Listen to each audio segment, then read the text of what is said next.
주님, 주께서 참 주님을 품기에 너무도 부족하며 보잘것없는 저희와 함께하여 주시고 저희 안에 성령으로 말미암아 내주하여 주시며 주의 뜻을 드러내시고 받아들일 수 없는 하나님의 말씀을 들어 알게 하실 뿐만 아니라 우리 것으로 삼을 수 있도록 하여 주시니 참 하나님의 그 놀라운 은혜를 인하여서 감사와 찬송을 올려드릴 수밖에 없습니다. 하나님, 우리가 죄인임을, 그리고 부족한 자들임을, 연약한 자들임을 저희가 주님 앞에 겸손하게 인정하기 원합니다. 그것을 인정하는 것이 오히려 더 안전하며 더 주님 안에서 기쁨을 누리는 길임을 저희가 알아가기 원합니다. 저희 마음 가운데에서 저의 죄악됨과 연약함을 인정하고 싶어 하지 않는 마음들을 제하여 주시고 주님께서 저희 안에 있는 마음에 참 주께서 기뻐하시지 않는 마음들을 밝히 드러내 보여주시고 거기서부터 속히 돌이켜 주께로 달려가는 그 싸움을 포기하지 아니하도록 주께서 도우시기를 간절히 간구드립니다. 이 아침에도 주님께서 주의 성도들로 하여금, 주의 자녀들로 하여금 교훈과 책망과 바르게 함과 의로 교육하기에 유익한 이 말씀이 온전히 하나님의 영감으로 된 것을 성령으로 말미암아 깨닫게 되는 귀한 시간 될 수 있도록 하여 주시기를 간절히 간구드립니다. 사랑하는 우리 주 예수 그리스도의 이름으로 기도드렸습니다. 아멘. 네, 열왕기하 12장 보겠습니다.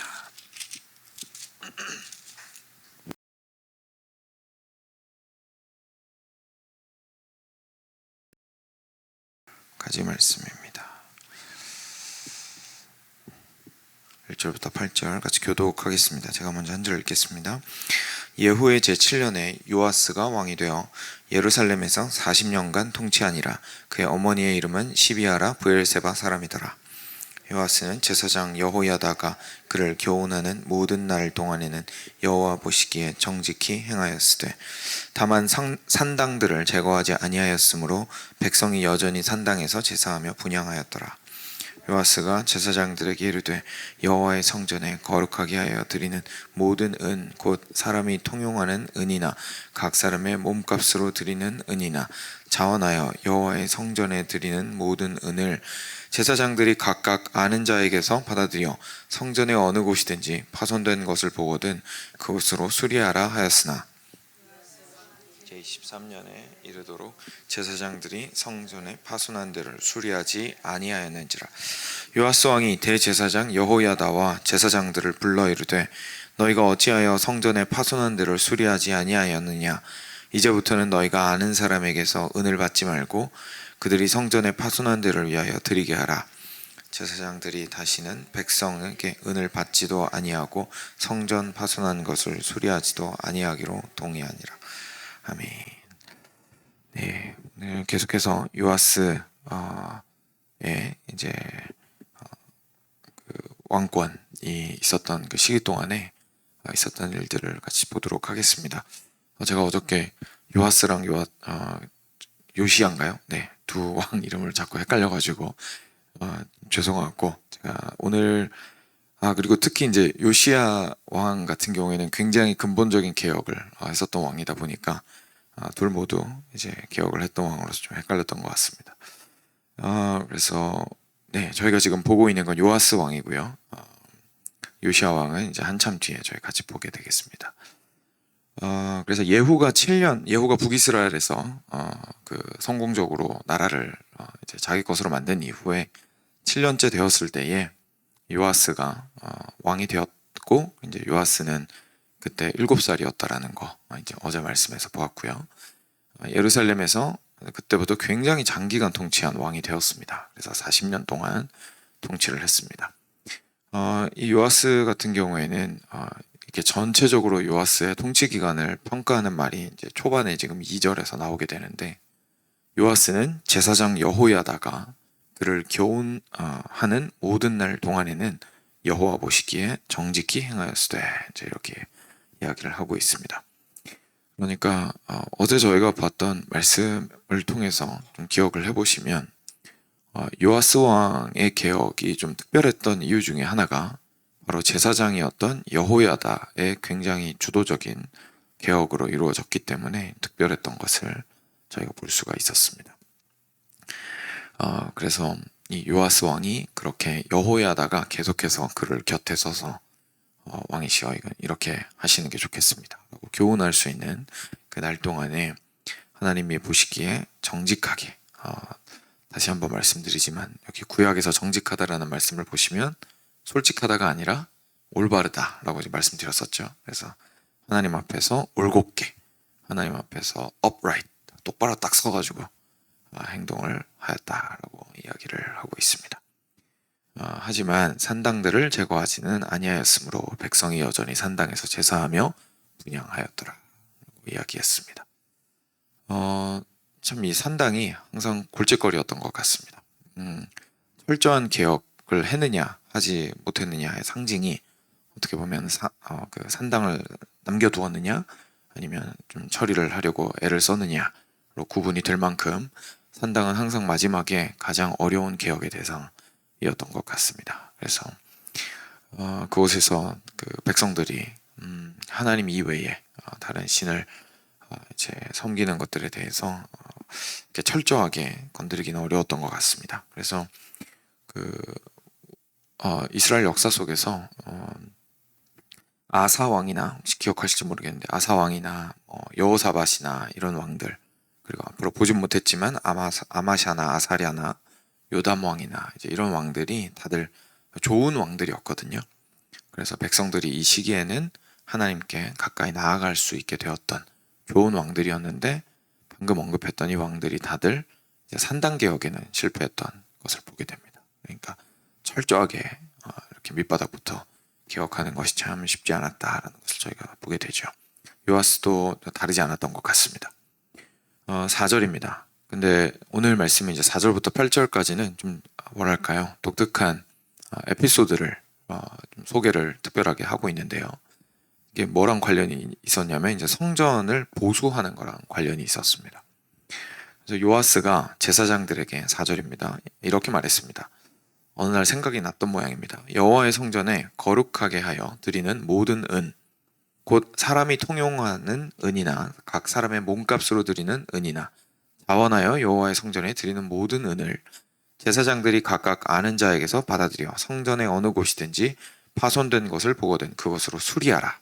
이렇게 명령했습니다. 그러니까 무슨 말이냐면 그 구약에 보시면요, 그 인구를 계수를 할 때 충분히 전쟁에 나갈 수 있고, 그리고 노동력으로 활용을 할 수 있고, 하나님 앞에서 어엿한 한 뭐랄까요, 성인 대표로서 이야기할 수 있는 20살 이상의 그 청년들을 헤아릴 때 그 몸값을 은으로 쳐서 헤아린 바 되면 이렇게 어떻게 보면, 글쎄요, 이게 저희가 현대에 비슷한 개념이 있는지 모르겠는데, 내가 하나님의 백성으로 센 바 되었다라는 것을 보여주기 위해서 은으로 이제 세금 비슷하게 헌금을 했었습니다. 그것뿐만 아니라 이제 서원을 이제 하나님께 하였을 때에 또 드리는 헌금이 있었고요. 그리고 자원하여서 드리는 헌금도 있었는데, 그 모든 것들이 이제 은으로서 이렇게 지불이 되었었습니다. 그래서 그걸 이야기를 하는 겁니다. 그래서 우리 요시야 왕이 생각을 해보니까 지금 사실 예루살렘이 막 침공을 당하고 그랬던 건 아니니까요. 지금 뭐 이렇게 전쟁으로 부서지고 그렇다고 보기보다는 너무 오랫동안 방치되어 있었다고 볼 수가 있겠죠. 그래서 보수하지 않고 방치된 상태로 여호와의 성전이 있었는데, 그래서 이 성전을 보수해야겠다고 생각을 하고 나서 생각해 보니까 성에서 계속해서 걷어들이고 있는 은이 있었던 겁니다. 그래서 이 은들을 이렇게 거두어서 다루는 사람들이 있었습니다. 그 사람들이 여기 나오는 아는 사람이라는 사람들입니다. 그래서 여기에 갑자기 아는 사람이라는 표현이 있어가지고, 그죠? 5절에 제사장들이 각각 아는 자에게서 받아들여 이렇게 돼 있는데, 이 아는 자라는 게 개인적으로 아는 사람이라는 뜻이 아니고 실제 성전 안에서 그 은을 받아서 관리했던 사람들을 이야기하는 것입니다. 그래서 그 사람들한테서 제사장들이 찾아가서 우리가 이거 성전 보수하는 데 좀 쓰겠습니다 하고 이제 받아서 그렇게 주도적으로 한번 이 프로젝트를 추진을 해보십시오 라고 얘기를 한 겁니다. 그래서 쉽게 말해서 성전에서 걷어들이는 이렇게 헌금으로 그 일부를 이제 제사장들에게 성전 보수 프로젝트로 사용하라고 말을 해주고, 그리고 그 프로젝트를 좀 진행을 시켜보라고 일을 맡겼다고 생각을 하시면 되겠습니다. 그랬는데 6절에 보시면 요아스 왕이 23년이 이르도록, 그러니까 이제 23년이니까 나이가 30이 됐죠. 본인이 7살에 나이 그 왕이 됐으니까요. 23년째니까 본인이 나이 30이 되었을 때 시간이 굉장히 많이 지났죠. 그래서 시간이 좀 지난 이후에 봤더니 제사장들이 성전 파손한 데를 수리하지 않고 있는 겁니다. 여전히 수리를 하지 않고 있었습니다.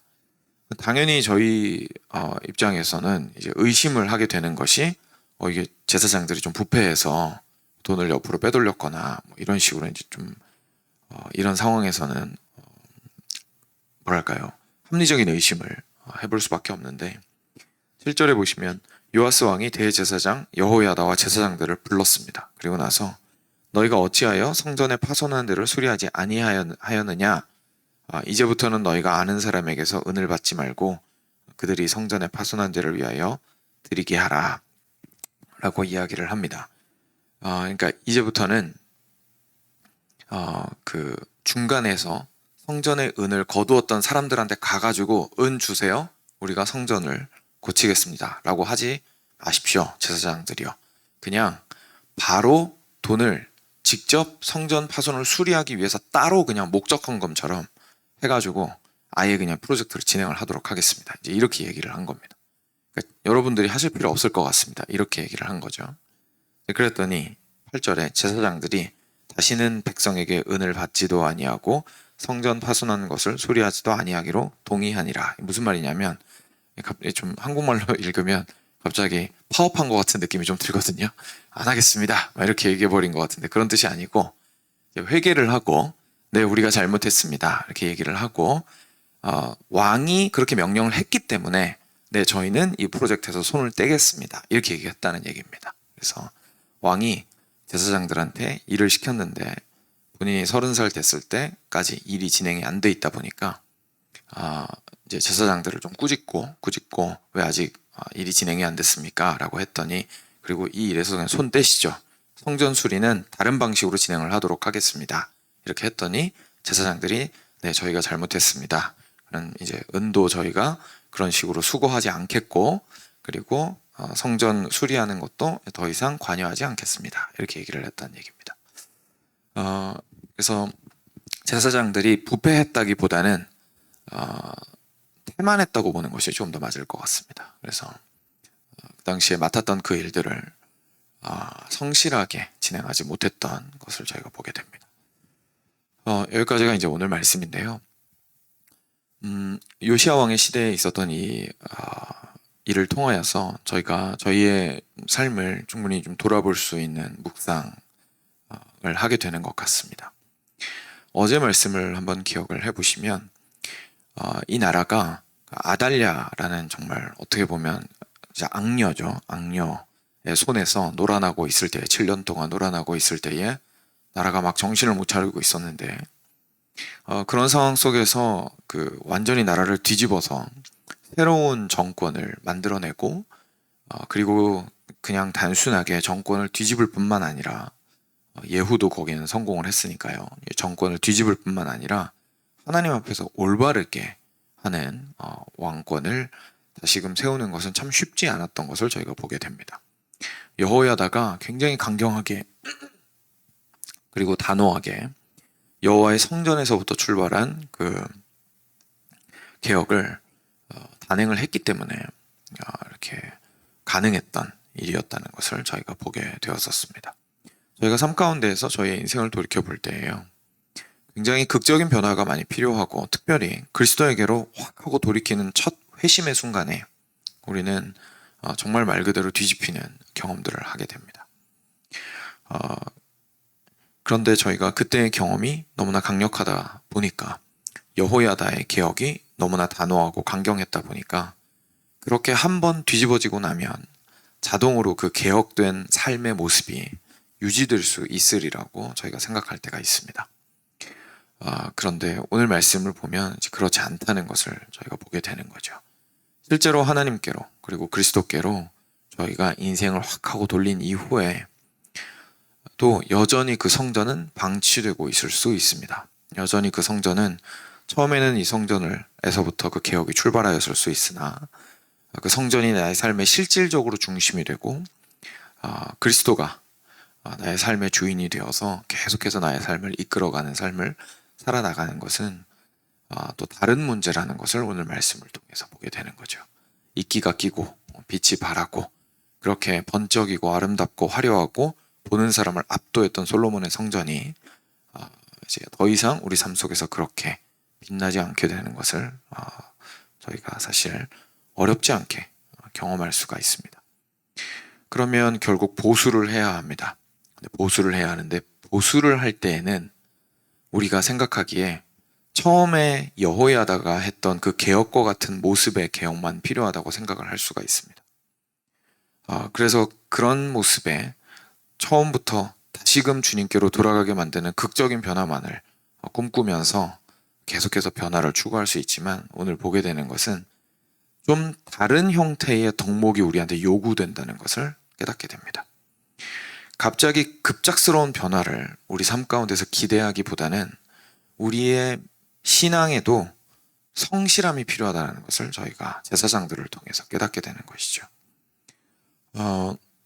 우리가 신앙생활을 해 나가는 데 있어서 제사장들처럼 보수를 하고 다시금 이 성전을 이렇게 먼지를 털고 이끼를 닦고 빛 바랜 성전을 다시금 번쩍거리게 만드는 우리 삶에서 중심이 무엇인지를 명확하게 하고 이렇게 그 빗나가 있던 나침반이 다시금 그리스도를 향할 수 있도록 하는 그 모든 작업들 속에는 이전에 여호야다가 했던 그 극적인 개혁과는 다른 형태의 접근법이 필요하다는 것을 저희가 깨닫게 되는 것입니다.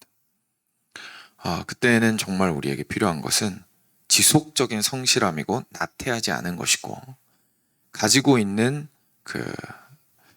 주님께서 허락하여 주신 은혜와 받은 것들을 어떻게 하면 나의 삶 가운데에서 활용하며 적용해 나갈까에 대한 매일의 삶 속에서의 씨름들이 필요하다는 사실을 저희가 깨닫게 됩니다. 하나님께서 우리에게 은혜를 주셔야만 무언가 가능합니다라고 저희는 말을 합니다. 그죠?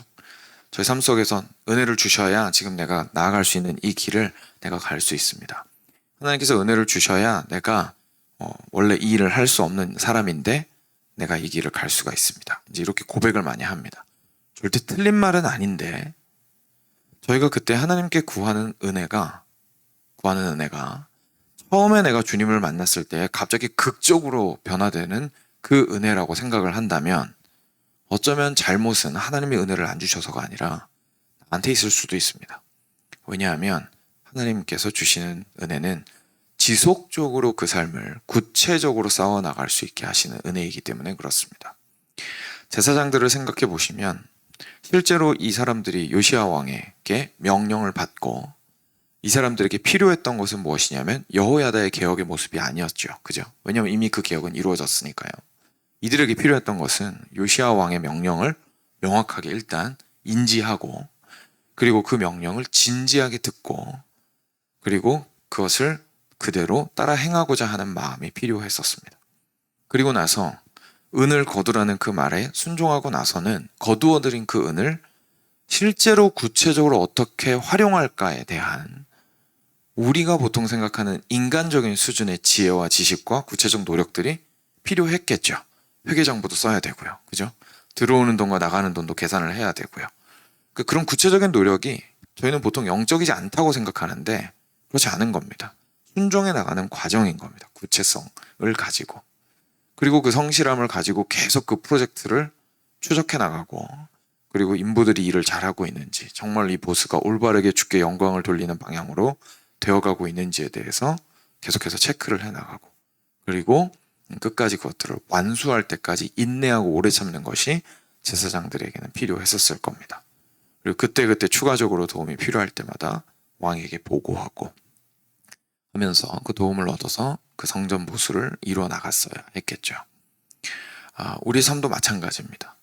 우리의 신앙이 성장하지 않는 느낌이 들거나 더 이상 한때 나를 뒤집었던 그런 감격이 부족해졌다라는 느낌이 들 때에는 사실 우리가 엉뚱한 곳에서 답을 찾고 있을 가능성도 얼마든지 있습니다.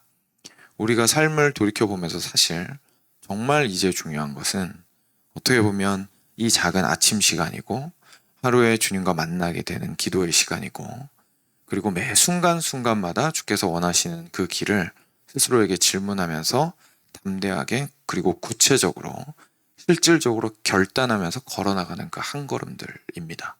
그리고 그것을 포기하지 않고 성실하게 걸어나가는 것이 굉장히 중요합니다.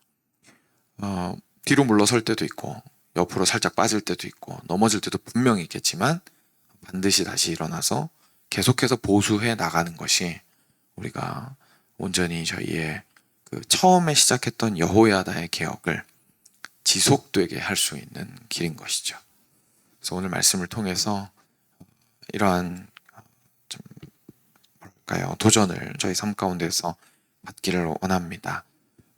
저희는 화려하고 그리고 극적인 것들을 사랑하지만 하나님께서 주신 우리의 삶은 작은 것에 충성하며 게으르지 않고 성실하고 태만하지 않고 주를 바라보는 삶입니다. 그래서 이 시간 그러한 삶을 위하여서 우리가 함께 주님께 나아갔으면 좋겠습니다. 시간 들으신 말씀 기억하시면서 기도로 주께 나아가